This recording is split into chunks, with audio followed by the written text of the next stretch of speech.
What's going on, everybody? It's Brian Trippe. I am here in beautiful Birmingham, Alabama. So glad you decided to join us today for another episode of the Real Estate Investing Live podcast. We are REI Live. So glad you joined us. We interview the very best real estate investors, entrepreneurs, and business leaders all throughout this great country. And today I have a very special guest. I'm excited to talk to a fellow podcaster, Mr. Steve Trang. How's it going today, Steve? It's going good. Thank you very much for asking. So I've learned of you probably how a lot of people have learned of you. I think your podcast is getting a lot of traction right now. You've had a lot of great guests on. And I would just like to really just start right there and ask you about that. Why did you decide to start a podcast? Because you have a thriving real estate business. You told me offline that you own a brokerage, you're flipping houses, you're wholesaling, you have a title company, you have an app that we're going to talk about here in a second. You got all this stuff going on. And then just about 9 months ago, by the time this comes out, maybe 10 or 11 months ago, you decided to start a podcast. Why? You know, it was kind of funny. I was at a Dean Graziosi event with another wholesaler. I met this wholesaler door knocking in my building that our office is in. And he's like, "Oh yeah, I wholesale too." I was like, "Okay, so talk about that." And so we developed a relationship because he was also wholesaling on the side. And he's like, "Hey, I'm going to this Dean Graziosi event. I got an extra ticket. You know, if you want to go, join me." I was like, "All right, I got nothing going on."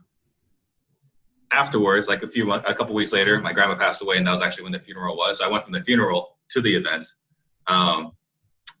But you know, I went, and while I was there, Brandon Burchard spoke on stage, and he's like, "Hey, you know, people want to hear your story." And I was like, no one cares about my story. What the heck, right? Like, you're probably just trying to sell this other product to get people to, you know, like write a book or start a show or whatever. But I was like, fine, what the heck? Let me start a podcast, talk about what I'm doing. And so that was on a Saturday.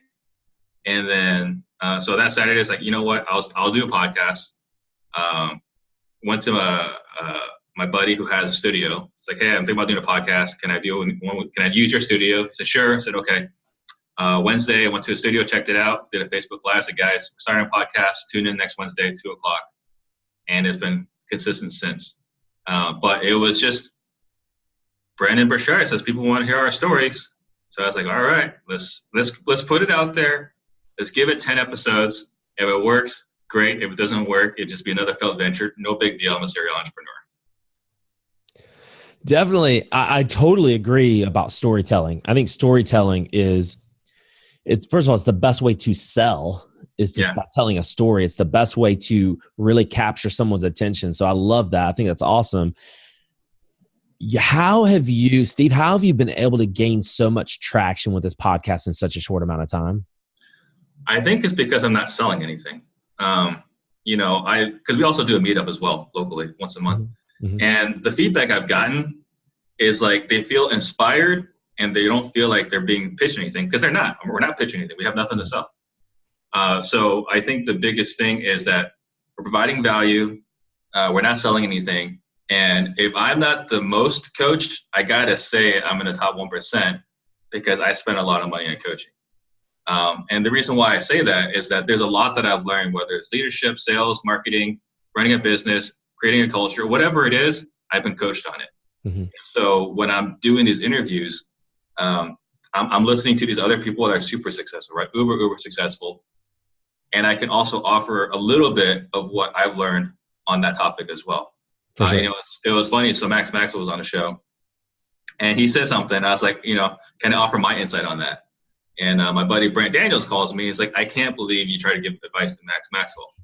But I was like, on this specific thing, I feel like I could have offered something, you know? So I think that's kind of where people are enjoying it because you get to hear other people's successes, how they're getting there, their story.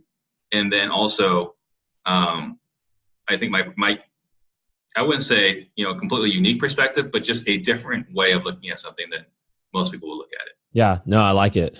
And you've had a lot, you just dropped a couple of names, Brent Daniels, Max Maxwell. You've had some pretty big names on your show. Mm-hmm. I'm interested to know, I heard someone say this about a few months ago. I was at an event that he's got like all these podcasts. He's got like 20 podcasts that he's the host of. And I'm just like, what? Why? How are you doing that? He's like, listen, whenever I want to learn something, I start a podcast and I bring on the experts and I learn a bunch. So I'm like, all right, that's interesting. And so I've really kind of taken that approach ever since I heard him say that, at least a little bit, to where when I do bring on a guest, especially as an expert like you are in certain areas, I want to pick your brain, and our audience is going to get the benefit from that as well. How are you able to get such great guests on your podcast, like a Max Maxwell, Brent, and all these other guys? So I've always been irrationally confident. The jokes that my buddies always said when we were all going out clubbing was that it didn't matter how hot the girl was, I was going to ask her for a fun, right? Which is kind of ridiculous. But that was like what they would always laugh at. So the same thing here. I've never treated anyone as unequal stature. I feel like I have the right to ask them, like, hey, can I ask you a favor? And I learned this also even in my traditional business. It was like I would talk to the top dogs in the market, say, hey, can I pick your brain? And they've always said yes. Like the people at the top have an abundance mindset. It's the people not at the top that are a scarcity mindset. So knowing from my past that people on the top have an abundance mindset, and I'm friends with a lot of these guys already because I'm in the space. I mean, I've been in the space for some time now. So it's a combination of just having a mindset that everyone's of equal stature, and knowing that everyone at top's got the abundance mindset. Don't be afraid to reach out. Now, they may not get back, right? They may be too busy, but they tend to get back. And you'll find that when people reach out to me, to this day, I still get back to everybody. It might not be in a timely fashion, but it'll never be more than like 48 hours. Yeah. That's awesome. No, I agree with everything that you're saying. I've never really had a problem reaching out to people. Most people are pretty receptive to it, even authors. It's kind of surprising. I reach out to kind of the gatekeeper person and I read a couple of books, and all of a sudden, man, I really like this book. I'm going to try to find this author and get them on our show. The only author I've reached out to and not been able to get so far is Robert Cialdini, the guy who wrote the book Influence, which is one of my favorite books ever, one of my favorite sales books. And his secretary said, look, he's not taking any interviews for the next 6 months because he's rewriting Influence. He's rewriting it to fit today's. So he's like literally like shut himself off for like 6 months. But when he gets out of that, we'll get him in touch with you. So I'm like, awesome. That sounds awesome. So that'll be this summer, hopefully. But no, that's really cool. Steve, I want to ask you this too about podcasting. Yeah. Who should start a podcast? If there's someone listening to this, when do you think it's right? Because it's kind of, the space is really crowded right now, especially in real estate. When or why should someone start a podcast, in your opinion? I think if you're thinking about starting a podcast, you just go ahead and start it. You want to make sure you find an avatar. You want to know who is the targeted audience. Because I had a targeted audience when I started. They're going to be between the ages of 23 and 38, probably a male, and probably licensed. That last part was wrong. But that was my avatar. So if you got an avatar and you got a message, then I wouldn't be afraid to start. Because Gary Vee wrote the book Crush It and Crushing It, and I've only read the second one. But all it is just documenting your journey, and people will follow. You got to do a good job with it. You can't just, turn on a selfie and just talk to it and then just leave it at that. You got to put some effort into it and consistency into it. Yeah. But I think anyone that's thinking about doing it should just go ahead and do it. I don't think there's anyone that should not do it, because I didn't think mine was gonna be successful. It's taken off. You just never know. Like, there's someone out there that needs your message. I'll give you an example. And this is a really stupid, horrible thing, right? I was on Instagram on Sunday, and I'm just scrolling through, and like one of my friends' wife had to post a story of a woman eating like Crab Shack or something, and it was just her eating, and that's it. And that lady's got 1 million subscribers on YouTube. It doesn't matter what your message is. There's an audience out there. You just have to be like real and authentic, right? Right. People can tell. With the age of video, people can tell. Yeah. That's awesome. It's really cool. Thanks for shedding some light on podcasting. I really enjoyed that. I want to talk about your real estate business for a second, if you don't mind, because I know you focus a lot on wholesaling. So I'm sorry, you broke up just for a second. What'd you say? No. Yeah. We focus on wholesaling. Yeah, you focus mainly on wholesaling. Let's talk about wholesaling for a second, because you said something that's really interesting when we were offline. You said that there's like a Hollywood version of wholesaling, or maybe there's a version of wholesaling that the public sees, the general public sees, but maybe the people who are in the business may not see. What did you mean by that? So you got the real estate agents, right? Which is just like they're salespeople, and some people love them, some people hate them, right? Like necessary evil. I think that's kind of the perception of realtors. And then we got the flippers, which are like HGTV, and everyone freaking loves them. Like, oh my God, these guys do amazing work. But there's a middleman, and that's the wholesaler, and no one loves the wholesaler. The wholesaler, everyone has this image of this guy's like ambulance chaser stealing grandma's equity, right? And so that's I believe, the outside persona, and with this really negative reputation. But then as I've started this journey and met all these other wholesalers, these people are business people. They're well trained, they're well coached, they run a business that have systems, they've got KPIs, key predictive indicators, they run P&Ls. Like, they run businesses, and they're real solid businessmen. In fact, they run better businesses, I think, than a lot of my other friends that have businesses. So it's just kind of crazy. You got this outside image, and you meet these people like, wow, you're like a real business person. It's crazy. I'd love, Steve, for you to kind of shed some light on your particular wholesale business. Okay. How long ago, when did you get started? How did you get started? And what does it look like today? So I started accidentally like 6-7 years ago, doing pay-per-click. And that was me as a realtor trying to get more listings. Like, how can I get more listings? How can I target homeowners? And I was really good at pay-per-click at that time. So I started a pay-per-click campaign. And at that time, it was pretty much just me and Sean Terry. So I got a lot of leads for a pretty good price. Those days are over, right? So we don't do any pay-per-click anymore. It's just too expensive. If you're going to do it, but you got to go all out. It can't be like, I'm going to dabble here. It's like, you're going to war, you're going to go pay-per-click, which is good. If you're closing deals, it can make you a lot of money, but be prepared to spend before you collect. Especially in your market, because you're in the Phoenix market, right? Your market's gonna be a lot different than some of the other kind of secondary markets like we're in. Yeah, absolutely. As far as what our business looks like today, it's me and my partner Max Jimenez, and he runs the day-to-day operations. I'm pretty much high level. I talk with him every day, and then I train the team on sales every Tuesdays. But that's about my overall involvement.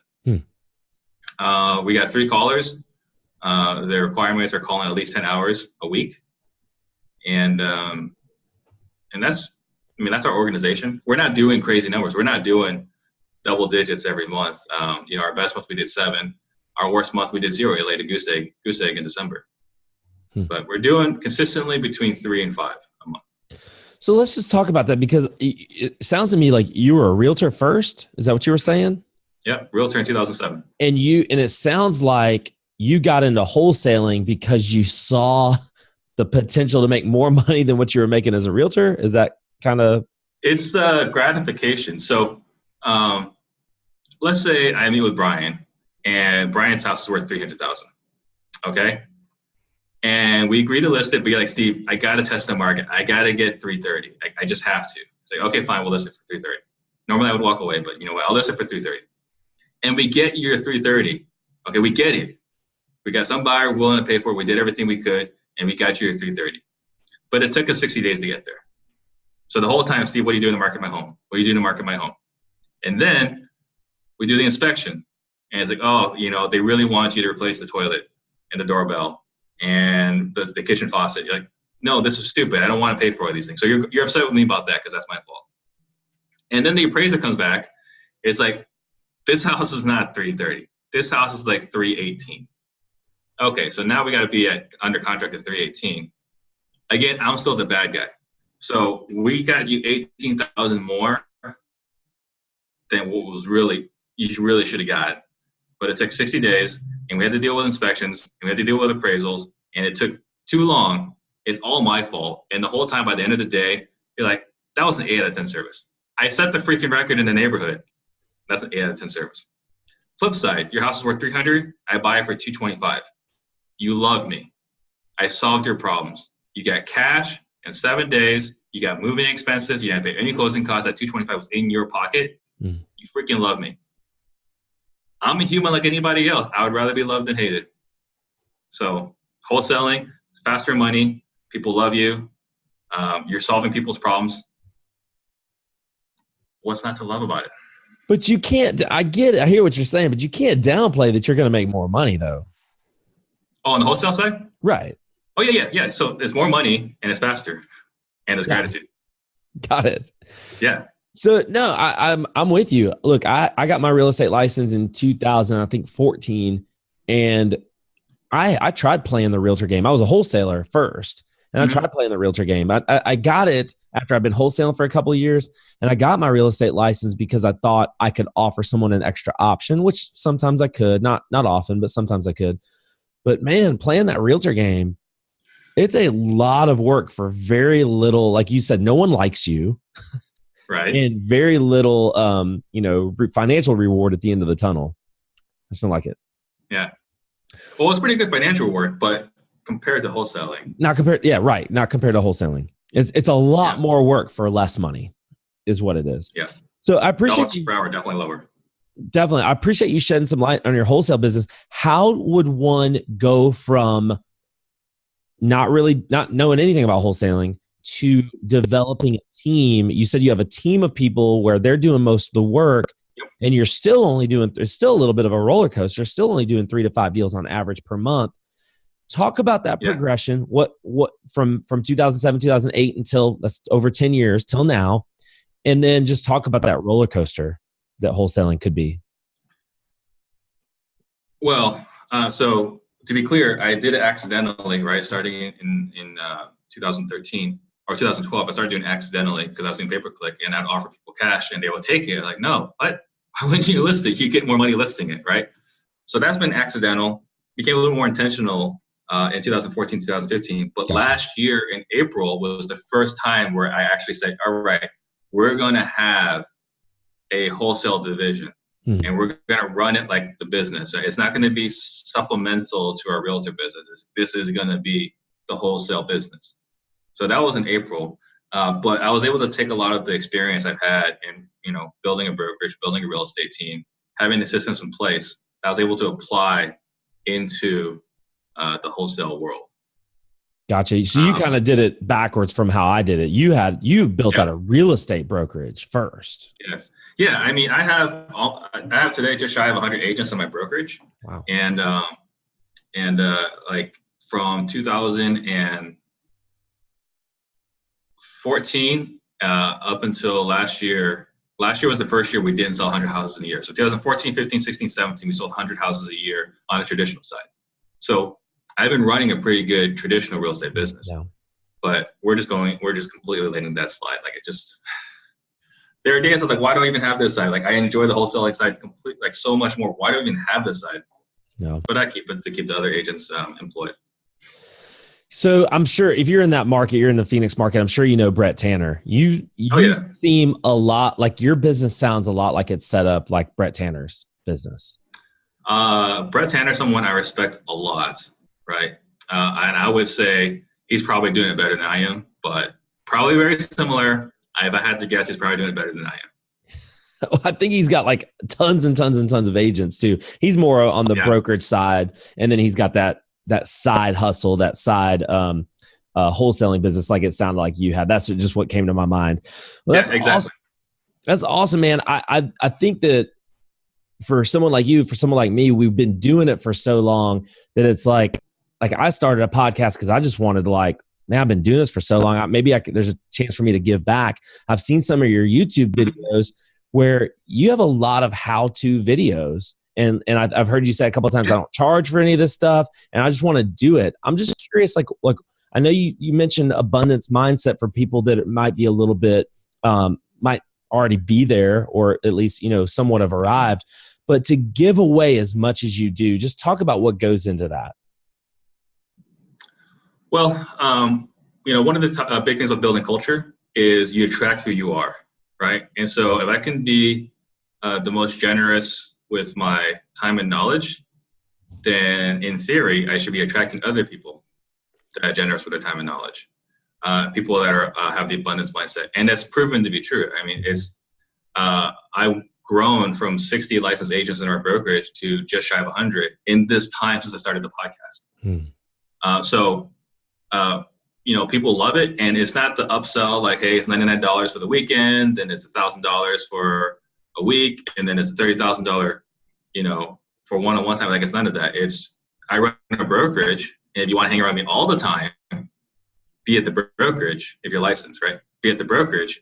But if you're not licensed, like, I don't really spend a lot of time on the phone with unlicensed people. I'll respond to them on Instagram, but like, I don't really, have conversations with unlicensed people. Sure. But if they're licensed, it's like, let me help you build out your wholesale business, but run out your traditional business through my brokerage. Yeah. Yeah. So it's been an attraction piece, and it's been great. People love it. Yeah, it's definitely an awesome model for sure, specific to what you're looking to do. Before we go, Steve, I want to ask you mentioned something earlier, and I really want to come back to this because we do obviously a lot of meetup groups here, and we're expanding our brand into other markets. You mentioned you do a meetup as well. I'd love for you to talk about that. Like, how long have you had it, and what's the purpose of it? It's been once a month, and we've been doing it sometime right after the podcast. So I want to say maybe 7 months. We have one guest speaker from the show that'll come and talk some more. For example, today we got Ryan Harper and Daniel Chad Moore flying in from Texas, and tomorrow they're going to be the hosts or the speakers at the event. I want to build a community in Phoenix, and that's what we've done to build a community. It's we run the meetup. We don't charge for it. We pay for food. We pay for drinks. We don't pay for alcohol anymore. Things get a little out of control. But it's pretty cool to give back and build my network, because being a wholesaler, you have to build a lot of relationships. Yeah. And what better way to build relationships than provide free food and drinks? So, it's been a great way of building community, and there's satisfaction, right? For the soul. Say a lot of people are like, man, thank you so much for putting this together. I've gone to this meetup, I've gone to that meetup, I've gone to this RIA. And it's all either junk, or I had to pay, or they try to sell me something. It's none of that. Let's just hang out. Title company's paying for it. Let's hang out and see if we can do some business together. It's awesome. No, I love it. One of my friends there started a RIA recently, Andy Werner, one of my really good friends. So I don't know if you had a chance to check that out, but you definitely should. Mm-hmm. Steve, I'm losing you again, man. I'm sorry. I haven't had a chance to check it out. That's